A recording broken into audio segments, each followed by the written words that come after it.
The wind in Laramie didn't blow so much as it attacked, whipping grit into Clara's eyes and tugging at the sensible wool of her traveling suit.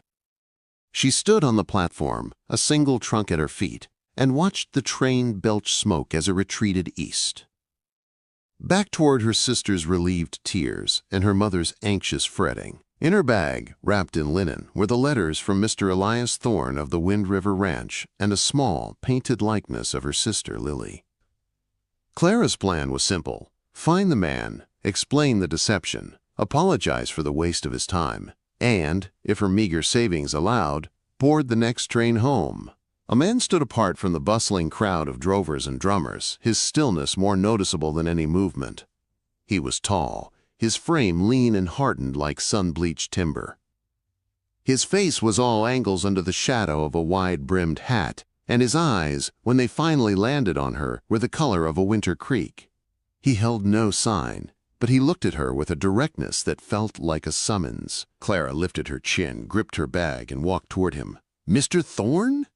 He gave a single, slow nod. His gaze swept over her, not with a suitor's appraisal, but with a rancher's assessment. It lingered on her hands, clasped tightly on the bag's handle, hands that were strong, with short, practical nails and a faded scar across the right knuckle from a sewing awl. "You're not her," he said. His voice was low, roughened by weather and disuse. The prepared speech died in Clara's throat. "No, sir. I am Clara Vance. Lily is my sister. The journey, the idea of it all. She found she couldn't. I've come to explain, and to return her letters and portrait." She fumbled for the linen packet. He didn't reach for it. "The brooch," he said. "In her last letter, she described a cameo brooch, her mother's. Said she'd be wearing it." Clara's free hand went instinctively to her collar, where the simple carved shell was pinned. Lily had pressed it into her hand at the station. "For luck," she'd whispered. A cold understanding began to seep into Clara's bones. Elias Thorne's eyes tracked the movement. "She described you," he stated, the pieces clicking into place with a quiet, terrible logic. "The steadiness, the way she relied on you. She wrote about your hands, always working. 'Mr. Thorne, please. My sister is young and romantic. She meant no harm. I am here only to—' You look like you can work," he interrupted, his tone leaving no room for her unfinished sentence. He looked past her, toward the vast, tawny plains that rolled into distant blue mountains. "I've wasted a week coming to fetch a bride. I need a partner. The house is too much for May alone. The ranch ledgers are a mess. I need someone who won't faint at the sight of a butchering, who can ride if they have to." His eyes cut back to her. "You're here. You're clearly not the fainting type. I'll take you." The words were so blunt they stole the air from her lungs. It wasn't a proposal. It was a business proposition, stark and unadorned as the landscape around them. The part of Clara that had spent a lifetime being useful, the part that measured her worth in tasks completed and problems solved, heard the grim logic in it. The rest of her, the buried part that had sometimes dreamed of a kind word, a gentle touch, recoiled. You would marry a stranger, knowing it's a deception?" "The letters were with a stranger," he said. "At least now I know what I'm getting. A month's trial. You work as housekeeper. We see if it suits. If not, I'll pay your fare back east when the supply wagon goes to Cheyenne in the fall." Fall was months away. Clara calculated the pitiful few dollars in her purse. The debt back home her presence was no longer needed to manage. She was stranded, as effectively as if she'd been marooned on an island. She looked at this hardened man, at the unyielding land he called home, and did the only thing her practicality would allow. "A month," she agreed, her voice as steady as she could make it. "As your employee, nothing more." Another nod. He hefted her trunk onto his shoulder as if it were empty and turned toward a waiting wagon. The Wind River Ranch was a 2-day journey from the railhead, a silent trip where the only sounds were the creak of harness leather, the sigh of the wind, and the distant cries of hawks. The ranch house, when it finally appeared, was a long, low structure of peeled logs, crouched against a stand of pines as if for protection. It looked less like a home and more like a fortress that had settled into the earth. May, the cook and housekeeper, met them at the door. She was a woman of few smiles and observant eyes, her dark hair streaked with silver and tied in a severe knot. She took one look at Clara, then at Elias's set face, and seemed to understand the entire situation without a word being spoken. "The spare room's aired out," was all she said, leading Clara inside. The house was clean but barren of comfort. The furniture was sturdy and plain. There were no curtains, only shutters. No pictures on the walls, but a fine layer of dust on a high shelf where something small might once have sat. The air held the faint, cold scent of old ashes and loneliness. Clara's trial began at dawn. May showed her the kitchen, the pantry, the relentless routine. There was bread to bake, not in a single loaf but in batches that could feed a dozen hungry men. There was washing, done in a huge copper kettle over a fire in the yard. There was mending, piles of it, denim and flannel torn by wire and labor. Elias was a ghost in his own home. He left before first light and returned after dark, smelling of horse, sweat, and cold air. Meals were silent affairs, eaten quickly. He spoke to her only to give instructions. "The accounts book is on the desk in my study. The figures from the last cattle drive need tallying." Or, "May says you can sew. The bunkhouse men have a heap of torn shirts." Clara worked. It was the language she understood best. She organized the chaotic ledgers, her neat rows of numbers, a quiet rebellion against the disorder. She patched the shirts with stitches so small and strong they were nearly invisible. She learned to bake maize sourdough, to keep the fire at just the right pitch. She felt Elias's eyes on her sometimes, that same assessing look, but he said nothing. The first crack in the ice came from the outside. A rider came pounding into the yard one afternoon, his face pale under the grime. It was the homesteader from the North Quarter. His boy was burning up with fever, and his wife was beside herself. Could Mrs. Thorne come? He stammered, realizing his error, looking desperately at May. Clara was already moving. "I'm not a doctor," she said, washing her hands, "but I've nursed fevers." She packed a basket with clean cloths, a bottle of willowbark tonic from May's stores, and a jar of broth. Elias appeared in the doorway, his expression unreadable. "It's a 3-hour ride." "The weather's turning." "All the more reason to hurry," Clara said, pulling on her sister's discarded cloak, which was too fine for this but all she had. He didn't argue. He simply saddled 2 horses. They rode in silence, the sky darkening to the west like a bruise. At the homestead, a single-room cabin thick with fear, Claire took charge with a calm that surprised even her. She cooled the boy with damp cloths, spooned the tonic into him, and spoke in a low, steady voice to the terrified mother. Elias, wordless, brought in more wood, fixed a hinge on the door that had been banging in the wind, and held the father's shoulder for a moment when the man's hands wouldn't stop shaking. The storm hit as they began the ride back. It wasn't snow, but a cold, lashing rain that turned the trail to slick mud. The wind howled, tearing at their clothes. Clara's fine cloak was soon soaked through, dragging at her shoulders. Her horse, spooked by a sudden crack of thunder, shied violently. Clara felt her balance go, a sickening lurch into the dark and the mud. A strong hand closed around her arm, hauling her back into the saddle before she'd even registered the fall. Elias had his horse pressed close, his grip iron. "Steady," he said, the word ripped away by the wind. He didn't let go until her reins were firmly in her hands again. They rode the rest of the way, pressed knee to knee for stability. A solid, silent bulwark against the raging night. Back at the ranch, dripping in the kitchen by the stove, the world had shrunk to the circle of lamplight and the sound of their breathing. May had left a pot of coffee warming. Elias poured 2 cups, pushed one toward her. His hand, she noticed, was nicked with fresh cuts from the wire he'd been mending that morning. "The boy?" he asked, his first unprompted question in days. "The fever broke just before we left. He'll be weak, but he'll live." He nodded, staring into his cup. "You did well." It was the closest thing to praise she'd heard from him.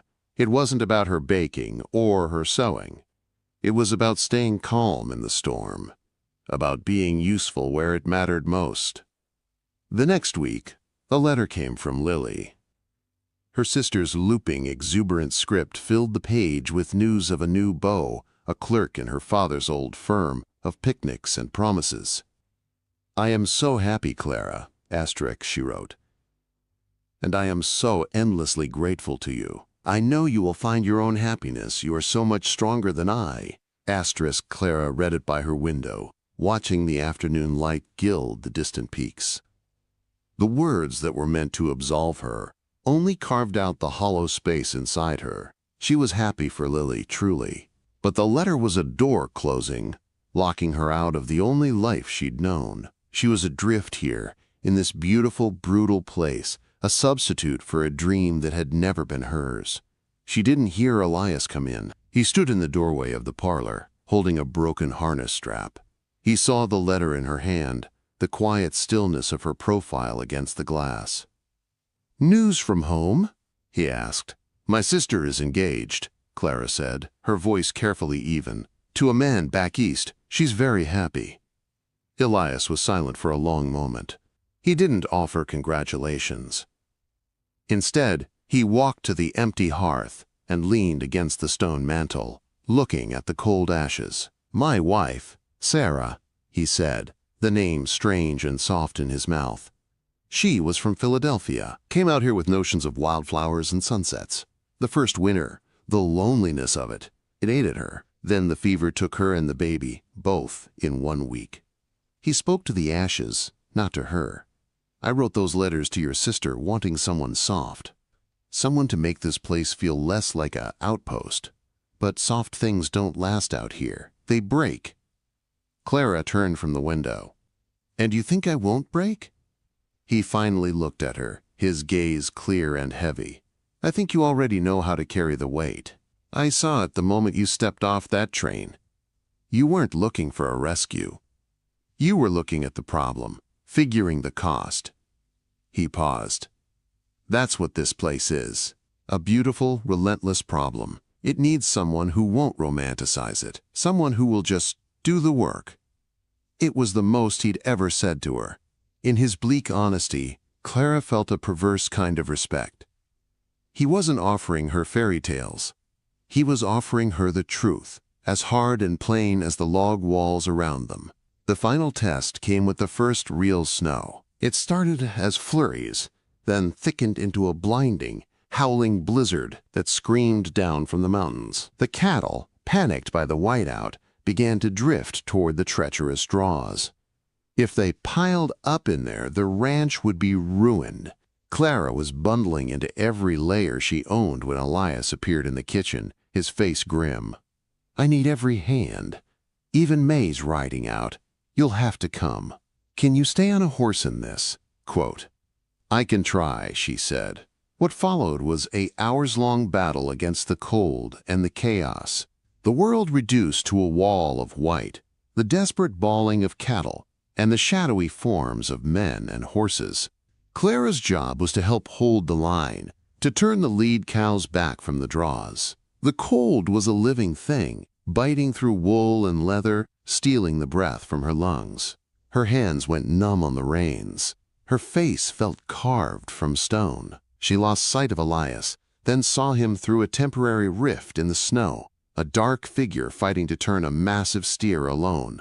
His horse slipped on the ice-hidden slope. For a heart-stopping moment, man and beast went down in a tangle. Clara didn't think. She kicked her own horse forward, riding into the blur, dismounting before she'd fully stopped. The steer lumbered away, confused. Elias was on his feet, his horse scrambling up, but he was favoring his left leg, his breath coming in ragged, white gasps. "Your ankle," she shouted over the wind. "It's fine," he gritted out, but when he tried to put weight on it, his knee buckled. "Get back on," she ordered, the wind whipping her words away. She made a step with her locked hands. He stared at her then, with a grunt of pain, used her boost to haul himself into the saddle. She mounted behind him, taking the reins from his stiff fingers. She could feel the tremor of exhaustion in his back, the way he leaned into her solidity. They got the cattle turned, bunched into a more sheltered valley. The other hands took over the watch. The ride back to the house was a silent, shivering pilgrimage. By the time they stumbled into the kitchen, both were crusted with snow, their lips blue with cold. May had the stove roaring. She helped peel off the frozen layers, pressed tin cups of hot, sweet tea into their hands. Elias sat heavily in a chair by the fire, his injured legs stretched out. Clara sat across from him, her own hands shaking so badly the tea sloshed. The silence stretched, filled only by the crackle of pine logs and the dying moan of the wind outside. The storm had burned itself out against the mountains. Elias stared into the flames, his profile etched in golden shadow. "You saved the herd today," he said, his voice hoarse. "And you probably saved me a broken neck." "It was just the work that needed doing," Clara murmured, repeating his own philosophy back to him. He shook his head slowly. "No, it's more than that." He turned to look at her, his face weary but his eyes intensely clear. "When Sarah died, I thought the heart of this place died with her. I was wrong. The heart of a place like this isn't in pretty words or gentle feelings. It's in the doing. It's in the staying. It's in showing up, again and again, in the blizzard and in the drought." He took a deep breath. "You're the strongest part of this ranch's future, Clara. Not as a replacement for her, not as a housekeeper, as a partner. If you'll have it, if you'll have me, it won't be easy, it won't be soft, but it will be true, and it will be yours." He wasn't on his knee. He was in a chair, bruised and spent, offering her not a ring, but a shared life of unglamorous toil. He was offering her a place, not just in his house, but in the relentless, beautiful problem of his world. He saw her, not her utility, but the strength that was the source of it. He was choosing her as she was. Clara looked around the room, at the sturdy walls that kept out the wind, at the fire that fought back the cold, at the man who valued truth over fantasy. She thought of the hollow space Lily's letter had opened, and she realized this was what could fill it. Not a grand passion, but a profound recognition. Not a rescue, but an alliance. She set her cup down, the clink on the table final. She met his gaze. "The south pasture fence is a disgrace. It'll need to be completely rebuilt come spring, and the kitchen needs a proper pantry, not just shelves. The cold gets in." A slow, deep change came over Elias's face. It wasn't quite a smile, but it was the thawing of something long frozen. It was hope, hard-won and practical. "The fence is first," he agreed, his voice rough. "Then the pantry." Clara nodded. Then the pantry. She reached across the space between them, not for his hand, but for the ledger book that lay on the table beside him. Her fingers brushed his, both of them scarred, capable, cold. They didn't lace together. They simply rested there, on the open page of accounts, a point of contact, a promise. Outside, the wind had fallen silent, and the first stars were piercing the clear, cold sky over the wind